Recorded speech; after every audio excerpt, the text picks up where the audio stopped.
Christine, how much does it hurt the WNBA when Caitlin Clark is out? It is devastating to the WNBA when Caitlin Clark is out. Now, I know a lot of us were expecting some sort of dip since Caitlin Clark has been out with injury, but I don't think all of us were expecting the entire viewership of the entire WNBA to be down. And this tweet from Christine Brennan really stuck out to me. She said, one player gets injured and more than half the TV audience for the entire league disappears. Has any other athlete ever had that kind of impact on a sport? Golf without Tiger definitely dropped precipitously on occasion, but the WNBA finds itself in a devastating financial freefall, watching helplessly as their entire empire crumbles without Caitlin Clark on the court, and once again proving that this league has learned absolutely nothing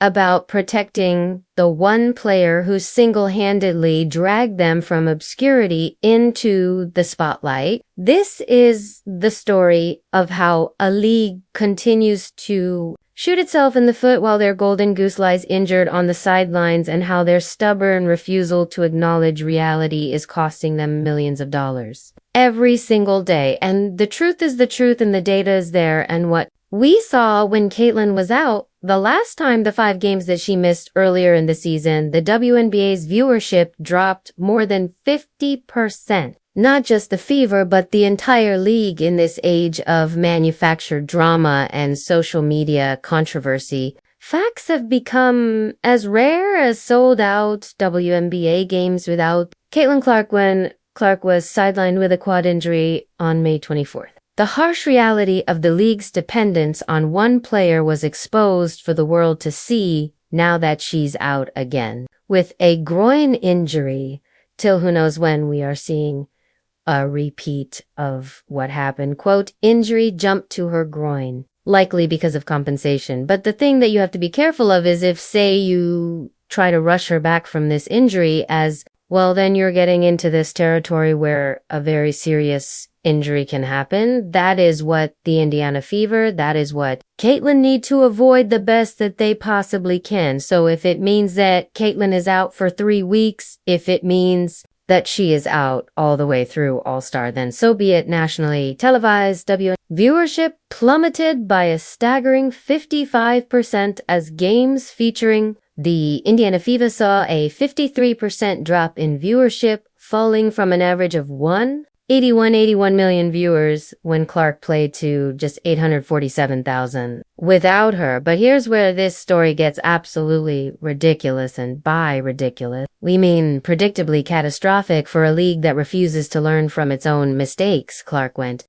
down. The WNBA ratings have dropped over 55% across the board. Hey, guess what, guys? League is Caitlin Clark. The league is Caitlin Clark. She is the WNBA, guys, highlined with a left quad strain. May 24th, national TV viewership has plunged since then. 55%. Before the injury, they Fever, her team, were averaging 81 million viewers, almost 2 million since her injury. Fewer than 850,000. Wow. Caitlin Clark was busy doing what she does best, filling arenas to capacity, breaking television rating records, and generating unprecedented revenue. The WNBA was busy doing what they do best, absolutely nothing to protect their most valuable asset, because apparently when you have a player who is single-handedly responsible for 5% of all WNBA economic activity, the logical response is to let opponents target her with impunity while lecturing everyone about basketball plays. News is alarming for the league, and it's alarming for the league because this is such a crucial year for the WNBA.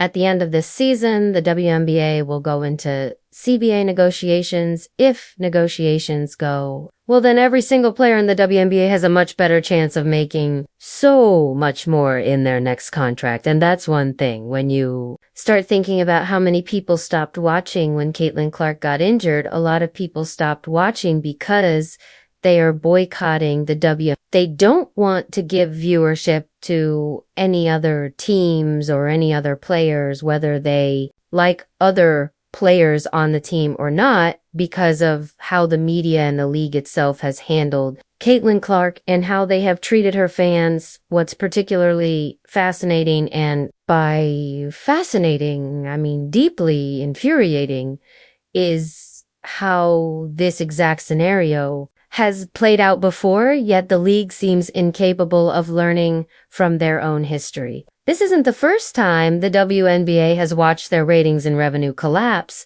when their biggest star gets injured. It's like watching someone touch a hot stove get burned and then immediately reach for it again while claiming they had no idea what would happen. Now, what's really concerning about this is the fact that we are only a month into the regular season and Caitlin Clark has already been out with 2 injuries, with the first one being her having to miss some time with a left quad strain. Now, of course, this is concerning because if you're already on your second injury, you don't want to be that player that is always heard coughed, embedded, coughed, Anthony Davis. So I really do hope that the fever really sets her out right now for a while. Only because you don't want her to have more long-term injuries and be more prone to, if you are enjoying, please subscribe. The financial devastation has been swift and merciless. Ticket prices for Fever games have plummeted by 71%, with some tickets dropping from $860 to just $250. The average ticket price across Clark's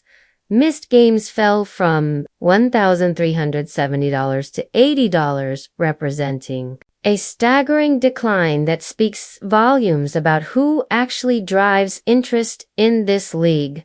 Road games that had been moved to larger arenas, specifically to accommodate the demand for Clark tickets, are now struggling to fill venues that would have been packed to capacity with her presence. The Chicago Sky versus Fever rematch, one of the most anticipated games of the season, saw ticket prices crash from $210 to $95. This is the same matchup that previously drew to 25 million viewers, making it one of the most watched WNBA games in history. But without Clark, it becomes just another game that casual fans have no interest in watching. Man, bro, congratulations to the WNBA. Your ratings are going to drop by 55 to 60%. Once again, I believe the WNBA have successfully broken Caitlin Clark. Christine Brennan, the veteran sports journalist whose upcoming book on her game, Caitlin Clark and the Revolution in Women's Sports, promises to expose the league's failures,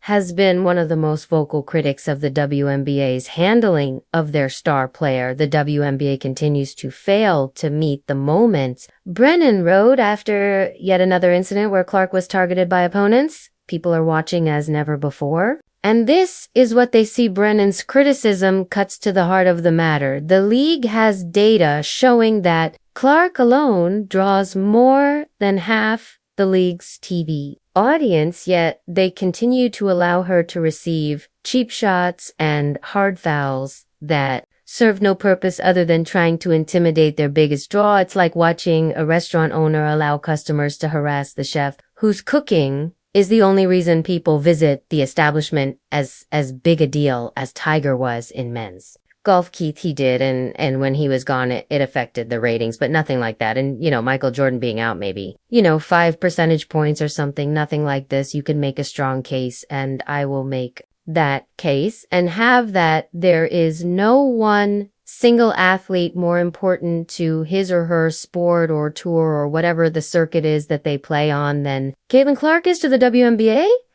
The pattern has become as predictable as it is maddening. Clark gets fouled hard by opponents who seem more interested in making statements than playing basketball. Of the league's 30 flagrant fouls handed out in 2024, 5 were committed against Clark, with the Chicago Sky responsible for 80% of the flagrant fouls against her. When she responds to the physical play, she gets criticized for being too aggressive. When she doesn't respond, she gets criticized for being soft. It's a no-win situation that the league has created and refuses to address. Meanwhile, the financial impact continues to devastate not just the Fever, but the entire WNBA ecosystem. The league was already projected to lose $50 million this year, despite the Clark-driven surge in popularity without her on the court. Those losses are mounting at an alarming rate as television ratings collapse, merchandise sales slow, and attendance figures return to pre-Clark levels. I don't even know where to begin, man, I hope. Caitlin Clark is okay. I want to know when this injury even happened, bro, because let's be serious here. She has the quad injury, mind you, Caitlin Clark hadn't missed a game since she was like 19 years old, since she was like 18 in college or something. Now she has a groin injury. We've never seen Caitlin Clark play as bad as she played the last 3 games. Let's just be serious. Here she's like 1 for 20s, something on threes in the last 3. We've never seen her shoot the ball this way, I'll say that. Has she been hurt and playing through this? The most damning aspect of this entire situation is that it was completely preventable. Clark came into the league as a humble rookie who repeatedly praised her teammates and deflected attention from herself. She handled criticism with remarkable grace and maturity. For someone who was only 22 years old, the league could have embraced her, protected her, and used her popularity to elevate the entire sport. Instead, they allowed jealousy and petty politics to poison what should have been a celebration of women's basketball. The ripple effects of Clark's injury extend far beyond television ratings and ticket sales. Corporate sponsors who invested millions based on the Clark growth are now questioning whether their investments were wise. The situation reveals a fundamental problem with how the WNBA positions